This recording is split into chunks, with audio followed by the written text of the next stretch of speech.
అమ్మమ్మ మేము వచ్చినవే. అగో సెలవులు వచ్చినాయా నాని ఇప్పుడే?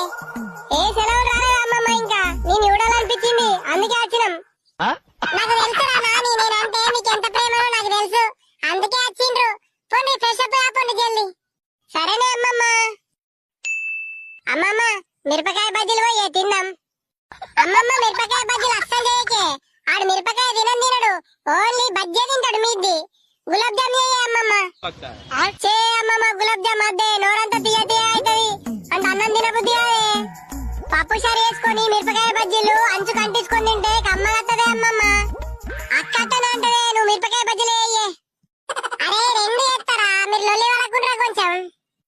అమ్మమ్మ ఒక 10 రూపాయలు ఇయ్య, కొనుకొచ్చుకుంటా. కొంచెం అయితే అన్నమే తింటాం కదా బేట, ఆ దుకాణంలో మంచిగా ఉన్నాయిరా అద్దు. అబ్బా అమ్మమ్మ ప్లీజే ఇయ్యే. సరే సరే ఇత్తా ఆగు. అరే వేస్ట్ ఫెల్లో, అమ్మ పైసలు అడగద్దన్నాయారు అమ్మమ్మని, మళ్ళా అడుగుతున్నావా? నేను అమ్మ చెప్తావు. నీ అమ్మ బక్క మొగం నువ్వు పుల్ల వేయడానికైతే ఫస్ట్ వస్తావే, 10 రూపాయలు ఏమైతే